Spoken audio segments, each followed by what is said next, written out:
All right, I got this Magna-Cut Bravo 1 light that I've been making videos about and about the tarnishing. And I've polished the most of the tarnishing off of this side of it.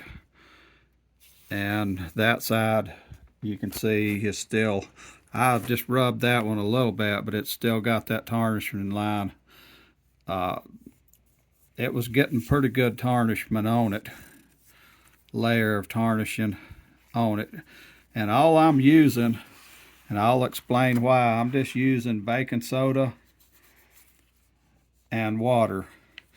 Now, I'd had an incident a few years ago where I wet formed a 3V knife, and I didn't protect the blade. It was the first knife I ever wet formed the sheath. I wet formed a sheath on a 3V knife.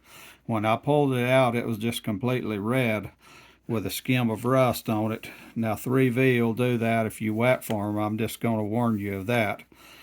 And so when I pulled it out, it had a layer of rust all over the blade, and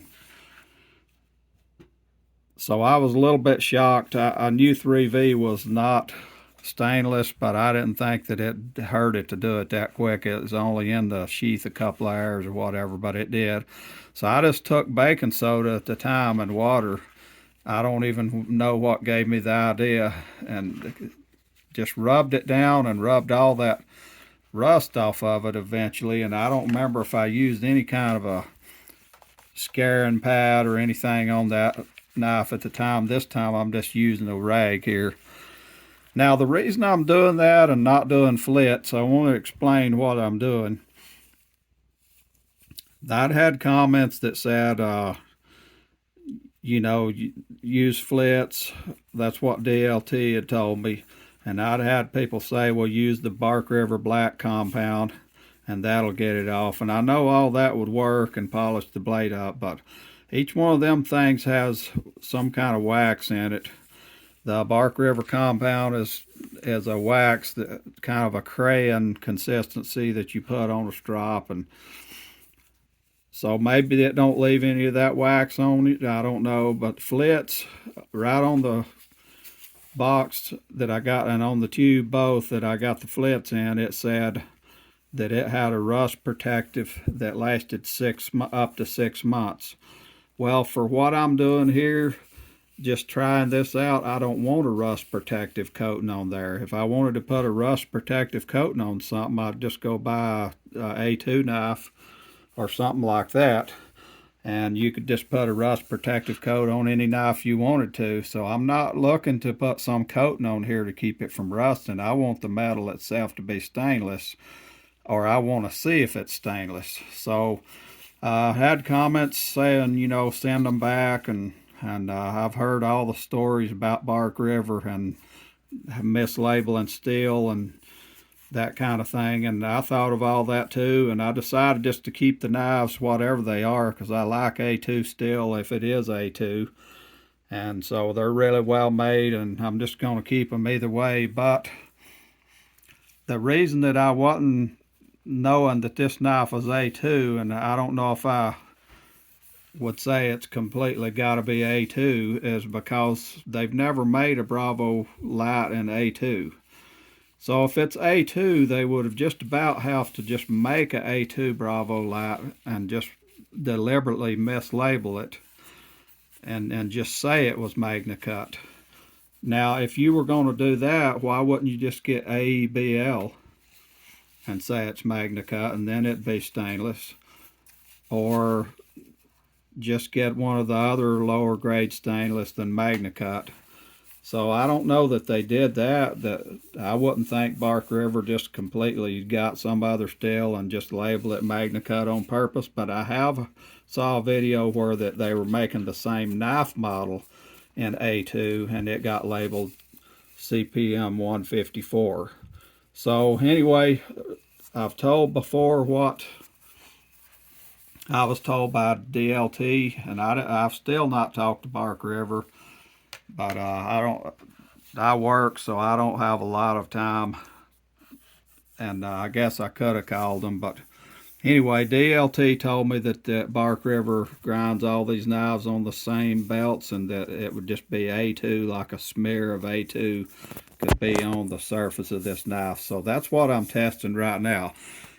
That's why I didn't want to put a protective coating on there. So if I just scrub this down with this baking soda and then I clean it real good after that, there will be no kind of coating to protect the blade. It'll just be raw steel, and we'll see if it tarnishes again. So right now I'm working on this side.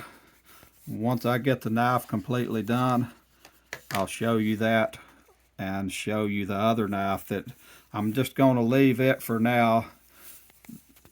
It's tarnished even a little worse than this one, but I'm going to leave it for now and just kind of see what happens with it. I might decide to polish it up or do something different on it, but for now this is what I'm doing. Here's that knife I was saying that I wet formed the sheath. You can see that sheath there.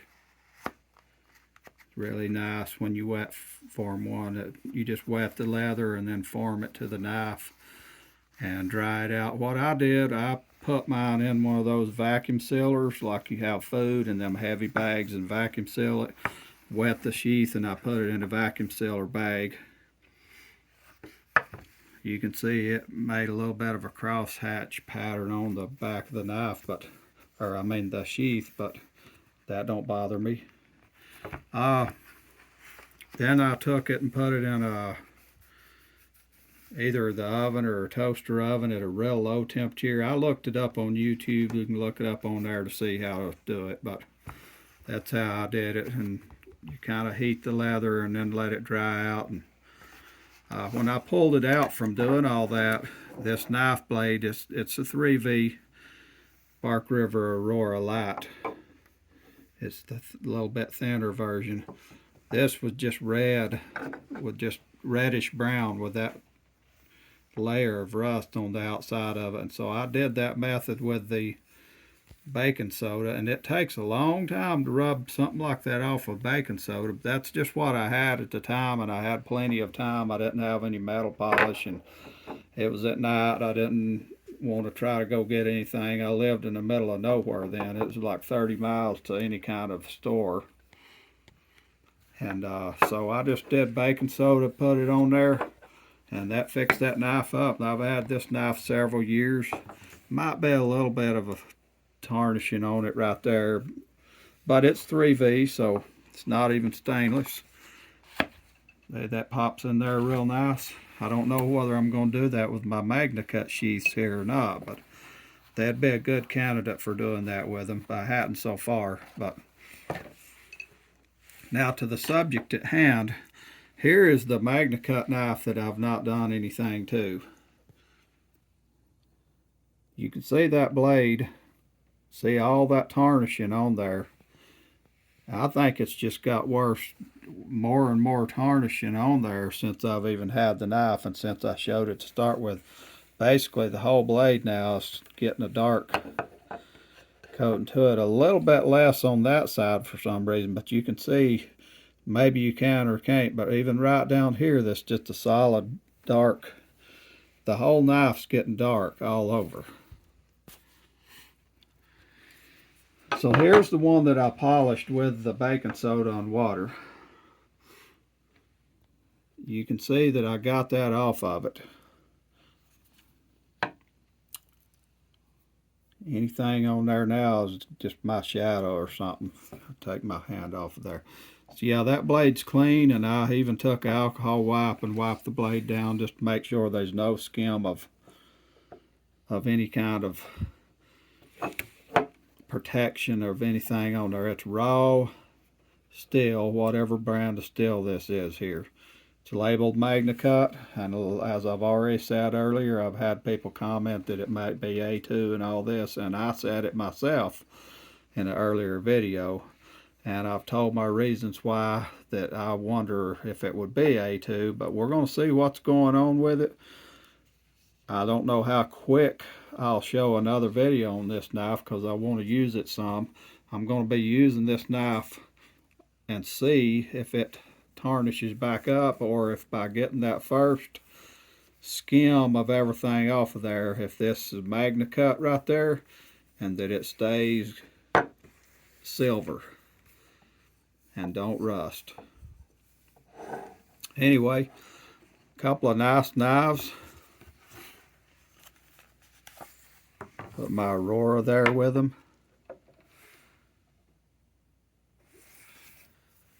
All right.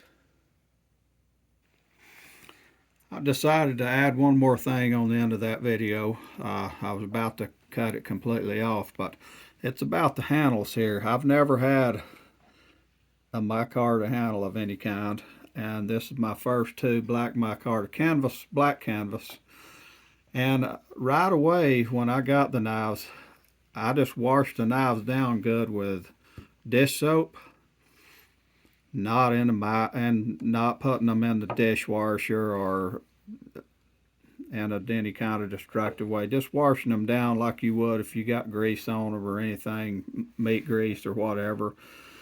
And that handle, immediately when they came, they were a good slick looking black. They're not matte finished, but they look matte finished, but they're not matte finished. They're pretty smooth, and they were really dark when I got them, but fairly quickly they started to get this color where you can see all the texture of that canvas in there, and you know, they're not as black anymore. And never having a micarta handle, I guess that's normal. I don't know for sure, but anyway, I was just pointing that out. This is my normal type of handle I get. That's a desert ironwood. I'll get desert ironwood. I've had Macassar ebonies. I've got some of them. I've got some maple handles. I even got one Coca-Cola handle. And usually I get wooden handles. They've got their own benefits. They're warm. They look good because the wood grain, it's just something I like. They do sometimes, if you get them in the real dry, the handle will shrink a little bit and this metal will get proud a little bit. I've had that happen a couple of times. But if you get them in the real wet conditions, the wood could swell up a little bit. It moves around more than micarta or anything. Micarta's more stable. But anyway, I've usually had wooden handles, and I just wanted to point that out on the end of the video, just as an extra bonus there, how that these handles are getting more matte looking, although they're not. They're still just as smooth as when I got them. So we'll see what happens with that too.